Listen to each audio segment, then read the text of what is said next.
Good morning. It's Sunday, April 2nd, and I want to tell you about where Donald Trump stands. He stands alone. Among 160 years of presidential scandals, Donald Trump leads the pack. Only 3 presidents have been impeached. Clinton, Andrew Johnson, were not convicted by the Senate, and Trump wasn't convicted by the Senate either. But Trump's deeds led to the law outside of the courts of Congress. Because even though there are many scandals that occurred with presidents, those things remained in-house. The only thing that was very close to what Trump did was when Nixon was told to resign by several senators who came down and told him that if he continued in office, 96 of the 100 senators were going to vote against. So Nixon chose to resign. Bill Clinton spent a lot of his presidential time being investigated for failed real estate deals. And of course there was the affair with Monica Lewinsky. And federal investigators constantly were looking at Bill and Hillary Clinton's investments. And that was the Whitewater real estate venture. And Kenneth Starr was an independent counsel who was appointed to oversee the investigation in 1994. But he couldn't find any wrongdoing by the Clintons.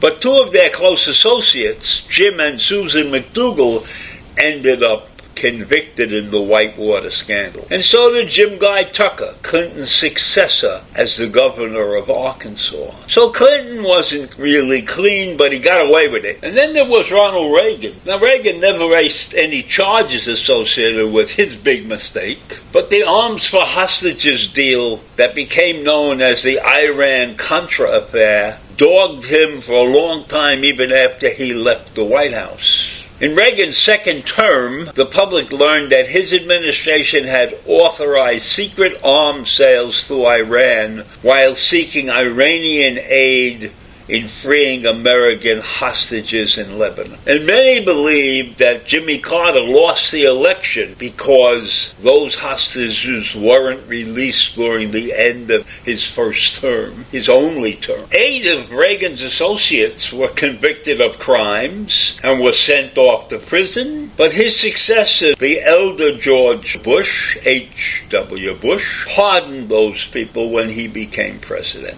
And then, of course, we had Richard Nixon, and we're all familiar with what Richard Nixon did because he knew about the burglary in the Watergate office building, and that incident resulted in the indictment of 7 men, 2 of them former White House aides, and 5 of the Watergate defendants pleaded guilty. At least 2 of them were convicted of criminal crimes. But even with that, even with the whole Watergate situation, Nixon cruised to re-election in 1972. But then there was a storm in the House, and the House Judiciary Committee in 1974 approved 3 articles of impeachment accusing him of obstruction of justice, abuse of power, and contempt of Congress. And the thing that really put him in big trouble was the bombshell tape recording which was released, in which Nixon could be heard approving a plan to pressure the FBI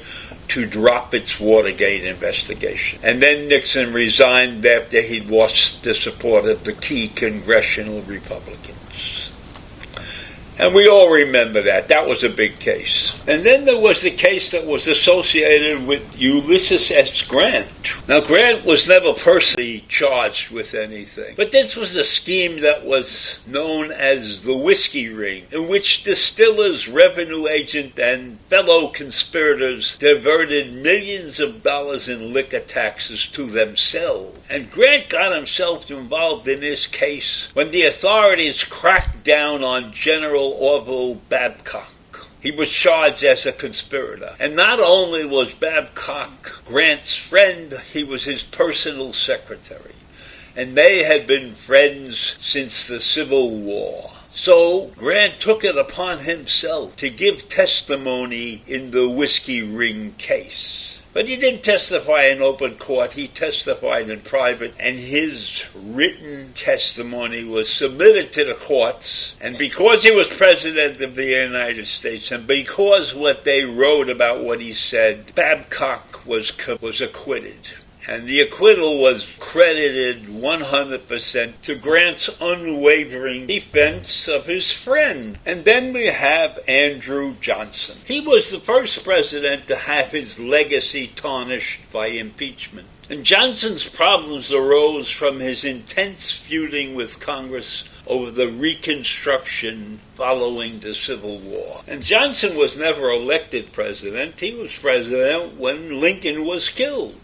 So, during the Reconstruction period, Johnson called for pardoning all the Confederate leaders and opposed extending voting rights to freed blacks. And that infuriated the congressional Republicans. And then when Johnson fired the Secretary of War, Edwin Stanton, who had been a Lincoln appointee, and he favored tougher policies toward the defeated South. So when all of this came together, that's what prompted the House to pass articles of impeachment that accused President Johnson of ousting and replacing Stanton illegally. And Johnson's impeachment trial began in the Senate on March 5th, 1868, and it ended 2 months later with just one vote separating Johnson from impeachment and loss of his office. And then he served the remainder of his final year, but the Democrats refused to let him get a nomination to run again. His own party was against him. And that's the story of the other presidents beyond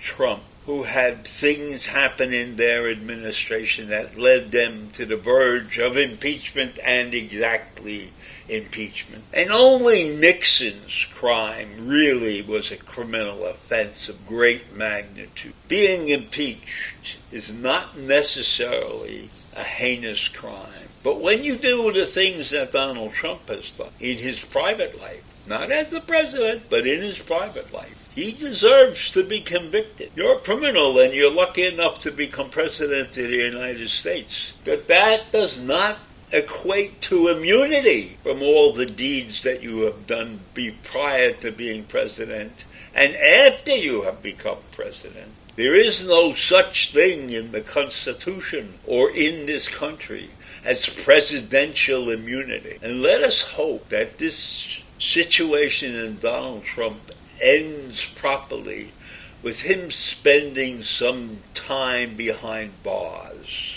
Have a great day. Bye.